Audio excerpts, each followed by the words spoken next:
అనగనగా చిత్రపురి అనే ఒక చిన్న గ్రామం ఉండేది. ఆ గ్రామంలో పూర్ణమ్మ అనే ఒక ముసలమ్మ ఉండేది. ఆ ఊరిలో ఎవరికి ఏ కష్టం వచ్చినా, ఎలాంటి సమస్యొచ్చినా దానికి చక్కటి పరిష్కారం చెప్పడంలో ఆమె ఎప్పుడూ ముందుండేది. అందుకే ఊరి ప్రజలందరూ కూడా ఆమెనే తమ ఊరి పెద్దగా భావిస్తూ ఎంతో గౌరవించేవాళ్లు. ఇలా ఉండగా ఒకరోజు పూర్ణమ్మ తన ఇంట్లో పనులు చేసుకుంటున్న సమయంలో అదే ఊరిలో ఉండే రాజయ్య అనే వ్యక్తి కళ్లల్లో నీళ్లతో ఏడుస్తూ ఆమె దగ్గరకు వస్తాడు. పూర్ణమ్మగారు, మీరే ఎలాగైనా నాకు సహాయం చేయాలండి. నా భార్య నా మాట అస్సలు వినడం లేదు. నన్ను వదిలేసి తన పుట్టింటికి వెళ్ళిపోతానని గొడవ చేస్తుంది, మారం చేస్తుందండి. ఎందుకలా మారం చేస్తోంది రాజయ్యా? అసలు ఏం జరిగిందో ఆ విషయమేంటో పూర్తిగా చెప్తేనే కదా నేను దానికేదైనా పరిష్కారం చెప్పగలను. ఏం లేదు పూర్ణమ్మగారు, అందరం కలిసి ఉమ్మడి కుటుంబంలాగా ఉండటం ఆమెకి అస్సలిష్టం లేదంట. మా అమ్మా నాన్నలేమో అందరం ఒకే ఇంట్లో ఉండి ఉమ్మడి కుటుంబంలాగా కలిసి ఉండటమే మంచిది అని వాదిస్తున్నారు. ఈ విషయంలో మా అమ్మకు నా భార్యకు మధ్య పెద్ద గొడవలు వాదనలు జరిగాయి. అందుకే ఆమె పుట్టింటికి వెళ్ళిపోతానంటుంది. రాజయ్య చెప్పిన మాటలన్నీ విన్న తరువాత ఆ పూర్ణమ్మ ముసలమ్మ కొంచెంసేపు ప్రశాంతంగా ఆలోచించింది. ఆ తర్వాత రాజయ్య వైపు చూసి ఇలా అంది. రాజయ్యా, నువ్వేం కంగారు పడకు. సమస్యేంటో నాకర్థమైంది. నేను రేపు మీ ఇంటికొచ్చి స్వయంగా నీ భార్యతో మాట్లాడతాను. అంతా సర్దుకుంటుందిలే. అలాగే పూర్ణమ్మగారు, మీరొస్తానంటే అంతా మంచి జరుగుతుంది. నేనెళ్ళొస్తాను. పూర్ణమ్మ మాటతో ధైర్యం తెచ్చుకున్న రాజయ్య సరేనని చెప్పి అక్కడినుంచి తన ఇంటికి బయలుదేరతాడు. తీరా అతను ఇంటికి వెళ్లేసరికి అక్కడ పరిస్థితి మరీ ఘోరంగా ఉంది. ఇంట్లో అతని భార్య సుందరి, అలాగే రాజయ్య తల్లి లక్ష్మి ఇద్దరూ ఒకరినొకరు తిట్టుకుంటూ విపరీతంగా గొడవ పడుతున్నారు. ఆ గొడవ అస్సలు తగ్గేలా లేదు. నేను ఈ ఇంట్లో ఒక్క క్షణం కూడా ఉండలేను. అందరితో కలిసి ఉమ్మడి కుటుంబంలో వేగటం నా వల్ల కాదు. నా దారి నేను చూసుకుంటాను. నచ్చకపోతే నీ ఇష్టం వచ్చిన చోటికి పో. రాజయ్య మధ్యలో ఆపాలని చూసినా వారిద్దరి గొడవ అస్సలు కుదరట్లేదు. అంతలోనే పూర్ణమ్మ అనుకున్నట్టే రాజయ్య ఇంటికి వస్తుంది. అక్కడ అత్తాకోడళ్ళిద్దరూ ఇంకా మూతి ముడుచుకుని ఒకరి ముఖం ఒకరు చూసుకోకుండా పూర్ణమ్మ రావడాన్ని చూసి, రండి పూర్ణమ్మగారు, కూర్చోండి. చూశారుగా మా ఇంట్లో పరిస్థితి ఎలా ఉందో. పూర్ణమ్మ నవ్వుతూ లోపలికొచ్చి సుందరి దగ్గరకు వెళ్ళి, సుందరి, ఏంటమ్మా గొడవ? పుట్టింటికి వెళ్ళిపోతానంటావా?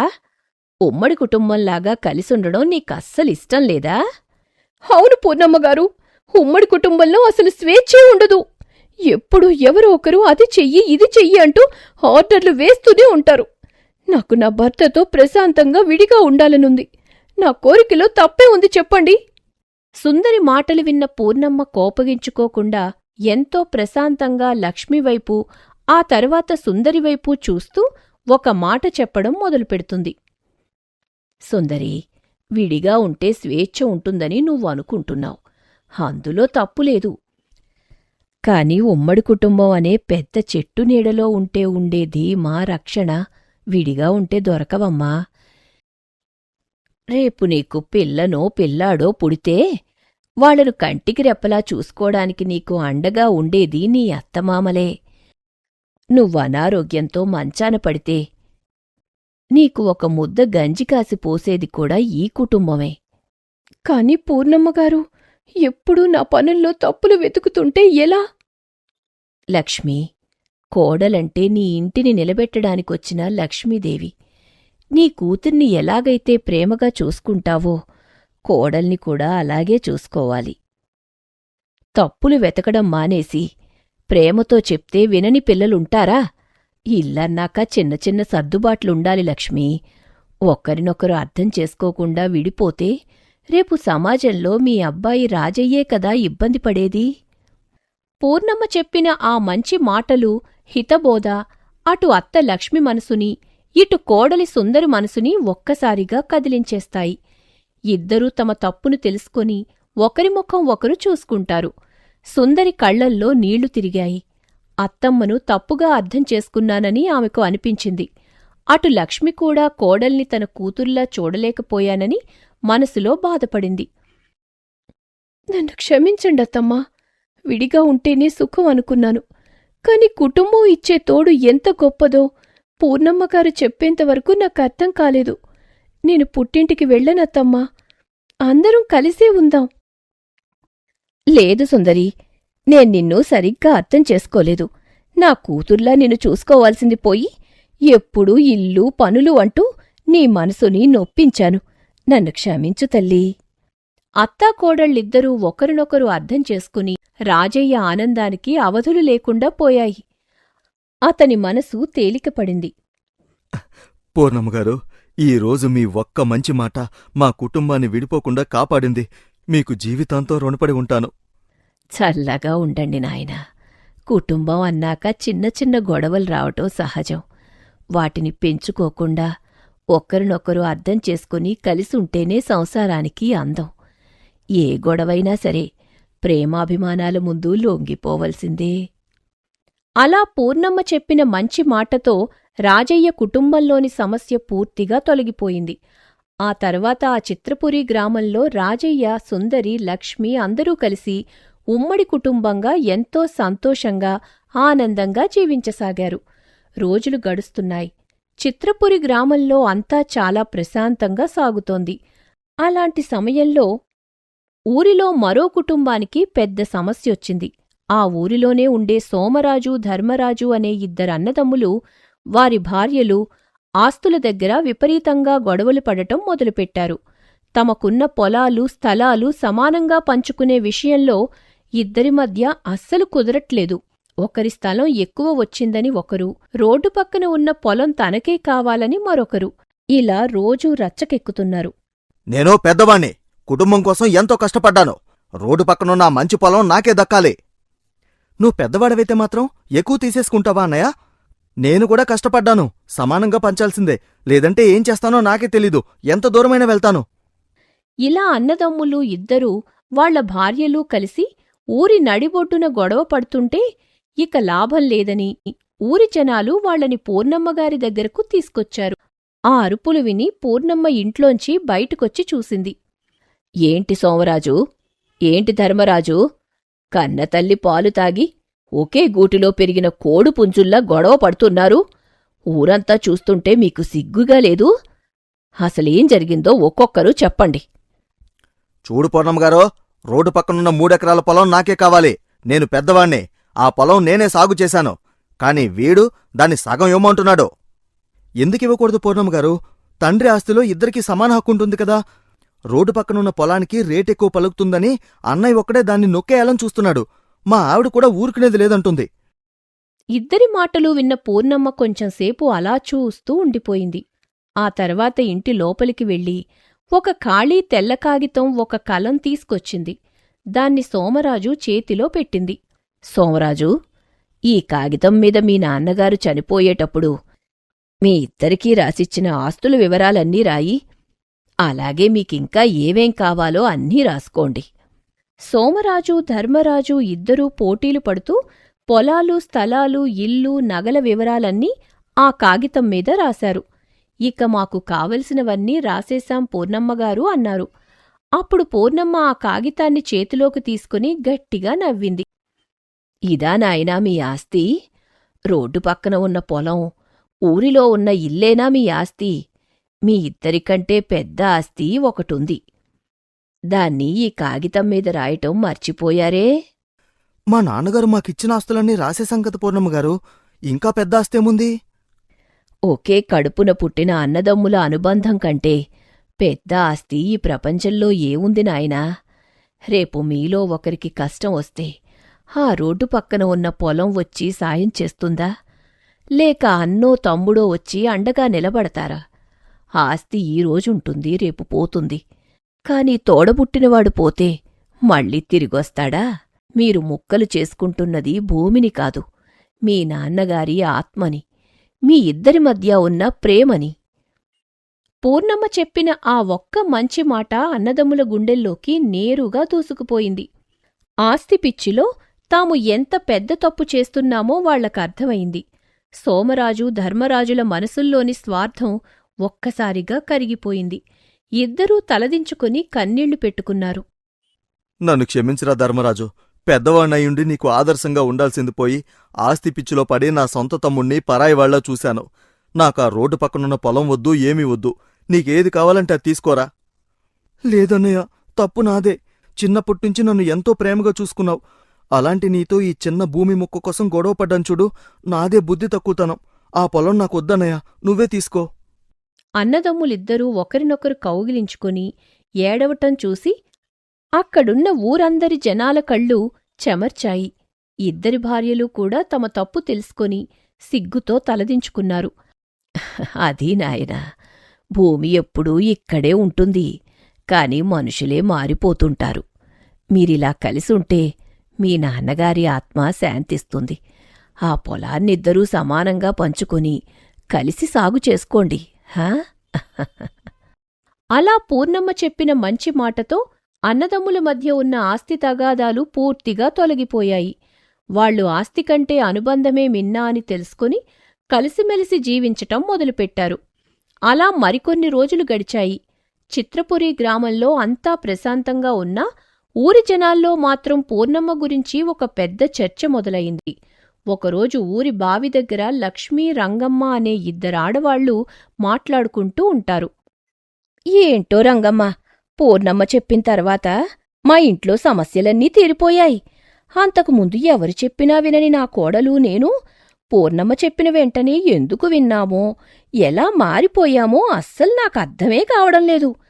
ఆమె ఏదో మాయ చేస్తోంది. అవును లక్ష్మిగారు, మీ ఇంట్లో సమస్యొచ్చినప్పుడు ఆమె వచ్చి మాట్లాడగానే మీరు వెంటనే మారిపోయి సంతోషంగా ఉంటున్నారు. మొన్నటికి మొన్న ఆ అన్నదమ్ముల విషయంలో కూడా భూమి కోసం చావటానికైనా సిద్ధపడినవాళ్లు పూర్ణమ్మ ఒక్క మాట చెప్పగానే కరిగిపోయారు. అసలా పూర్ణమ్మ ఏం చేస్తుంది, ఏం మాట్లాడుతుంది? ఆమె మాట్లాడిన వెంటనే జనాలు ఎలా కరిగిపోతున్నారో అస్సలు ఎవ్వరికీ అర్థం కావడం లేదు. వాళ్ళిద్దరూ అలా మాట్లాడుకుంటూ ఉన్న సమయంలోనే అదే ఊరికి చెందిన కుమారి అనే ఆమె ఆ మాటలన్నీ వింటుంది. లక్ష్మి, రంగమ్మ వెళ్ళిపోయాక కుమారి మనసులో కూడా అదే ఆలోచన మొదలవుతుంది. వాళ్ళు చెప్పింది నిజమే. పూర్ణమ్మ చెప్పే మాటల వెనకాల ఏదో రహస్యం ఉంది. ఊరిలో ఎవరూ మార్చలేని వాళ్లని కూడా ఆమె మాటలతో మార్చేస్తోందంటే ఆ మాటల వెనుక ఉన్న అసలు రహస్యమేంటో నేనెలాగైనా తెలుసుకోవాలి. ఆ రహస్యం తెలుసుకోవాలనే ఆతృతతో కుమారి నెమ్మదిగా పూర్ణమ్మ ఇంటికి వెళ్తుంది. ఇంటి కిటికీ చాటున దాక్కుని లోపలికి తొంగి చూస్తుంది. అక్కడ పూర్ణమ్మ ఒంటరిగా కూర్చొని ఏవో పసరాకులను రోట్లో వేసి నూరుతూ ఉంటుంది. ఏం చేస్తోందీమే?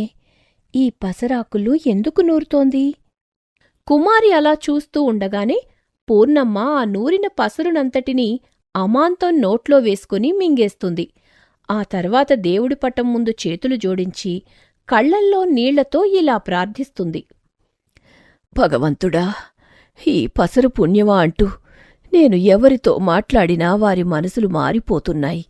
ఊరిలో అందరూ సంతోషంగా ఉన్నారు. కాని నాకొక్కటే బాధ స్వామి. నేను వృద్ధురాలినైపోయాను. రేపొకవేళ నేను మరణిస్తే ఈ ఊరికిలాంటి మంచి మాట చెప్పడానికి ఎవరున్నారు? నాకెవరైనా నమ్మకమైన వ్యక్తి కనపడేలా చెయ్యి స్వామి. ఈ రహస్యాన్ని, ఈ బాధ్యతను వాళ్లకప్పగిస్తాను. పూర్ణమ్మ అలా అనుకుంటూ ఉండగానే కిటికీ దగ్గర ఉన్న కుమారి ఒక్కసారిగా షాక్కి గురై వెనక్కి అడుగు వేస్తుంది. ఆ కంగారులో అక్కడేదో శబ్దం వస్తుంది. ఆ శబ్దానికి పూర్ణమ్మ గబగబా కిటికీవైపు చూస్తుంది. అక్కడ కుమారి ఉండడం చూసి పూర్ణమ్మ ఆశ్చర్యపోతుంది. తన రహస్యం తెలిసిపోయిందని కుమారి భయంతో అక్కడి నుంచి పారిపోవడానికే ప్రయత్నిస్తుంది. పూర్ణమ్మ ఇంటి బయటకు పరిగెత్తుకుంటూ వచ్చి గట్టిగా, కుమారీ, ఎక్కడికి వెళ్లకు, ఇలా రామ్మా, భయపడొద్దు, ఇలారా. కుమారి వణుకుతూ భయంతోనే అడుగులు వేసుకుంటూ పూర్ణమ్మ దగ్గరికి వెళ్తుంది. బామ్మా, నన్నేం చెయ్యొద్దు బామ్మా. నేను ఈ విషయం ఊరిలో ఎవ్వరికీ చెప్పను. దయచేసి నన్నేం చెయ్యొద్దు బామ్మా. పిచ్చిదానా, నిన్ను నేనేం చేస్తాను చెప్పు? నేనూరికి మంచి చెయ్యాలనే అనుకుంటున్నాను. కాబట్టే ఇలా చేస్తున్నాను. ఈ పసరు నాకొకప్పుడు ఒక పెద్ద పురుషుడు స్వామీజీ బహుమతిగా ఇచ్చారు. ఈ పసరు తాగి ఎవరితో ఏం మాట్లాడినా సరే వాళ్ల మనసులు ఇట్టే కరిగిపోతాయి. వాళ్లలోని చెడు నశిస్తుంది. ఇదెవరికి పడితే వారికి లభించే వరం కాదు కుమారి. ఇందాకే నేను దేవుణ్ణి నమ్మకమైన మనిషిని చూపించమని కోరుకున్నానో లేదో అంతలోనే దేవుడు నిన్ను నా కళ్ల ముందు చూపించాడు. నా తర్వాత ఈ ఊరికి మంచి మాట చెప్పే ఊరి పెద్దగా నువ్వే మారాలమ్మా. ఈ బాధ్యత నీదే. పూర్ణమ్మ ఆ మాట చెప్పగానే కుమారి కొంచెం భయపడుతుంది. 2 అడుగులు వెనక్కి వేసి కంగారుగా చేతులూపుతూ ఇలా అంటుంది. లేదు బామ్మా, నా వల్ల కాదు బామ్మా. ఊరి పెద్దగా అంత పెద్ద బాధ్యతను మోయటం నా వల్ల అస్సలు కాదు. నన్నొదిలేయ్ బామ్మా. లేదు కుమారి, నేను దేవుణ్ణడిగిన వెంటనే నిన్ను నా కళ్ల ముందుకు తెచ్చాడు అంటే ఆ భగవంతుడే నిన్నెన్నుకున్నాడు. కాబట్టి నువ్వే ఈ పదవికి సరైన దానివి. ఈ రహస్య పసరును నేను నీకందజేస్తాను. అలాగే రేపు ఊరువారందరికీ ఒక సమావేశాన్నేర్పాటు చేసి నా తర్వాత ఈ గ్రామానికి మంచి చేయడానికి భగవంతుడు నా కలలో కనపడి కుమారిని నియమించమని చెప్పాడు అని ఊరి జనాలందరికీ చెబుతాను. అప్పుడు ఊరి పెద్దగా నిన్నందరూ ఒప్పుకుంటారు. సరేనా? పూర్ణమ్మ అంత నమ్మకంగా చెప్పేసరికి కుమారి సరేనని తల ఊపుతుంది. అయితే ఇదంతా ఆ పసరు మహిమ వల్లే జరుగుతుందని, పూర్ణమ్మ మాటల వెనుక ఉన్న రహస్యం ఆ పసరేనని కుమారి నమ్ముతుంది. పూర్ణమ్మ చెప్పినట్టే కుమారి ఆ పసరును తాగుతుంది. మరుసటి రోజు ఉదయం ఊరి నడిబొడ్డున పెద్ద సమావేశం ఏర్పాటవుతుంది. ఊరి జనాలందరూ వస్తారు. పూర్ణమ్మ అందరి ముందు నిలబడి తాను కన్న కల గురించి, భగవంతుడి ఆదేశం ప్రకారం తన తర్వాత ఊరి పెద్దగా కుమారి బాధ్యతలు తీసుకుంటుందని చెబుతుంది. పూర్ణమ్మ మాటమీద గౌరవంతో ఊరి జనాలందరూ సరేనని ఒప్పుకుంటారు. అలా కొన్ని రోజులు గడిచిన తర్వాత వృద్ధురాలైన పూర్ణమ్మ ప్రశాంతంగా కన్నుమూసి భగవంతుని సన్నిధికి చేరుకుంటుంది. అప్పటినుంచి ఆ చిత్రపురి గ్రామానికి కుమారి ఊరి పెద్దగా మారుతుంది. ఊరిలో ఎవరికి ఏ కష్టం వచ్చినా, ఏ గొడవ జరిగినా పూర్ణమ్మలాగే కుమారి కూడా తన మంచి మాటలతో వారి సమస్యలను తీరుస్తూ ఊరిని ఎంతో చక్కగా నడిపిస్తూ ఉంటుంది.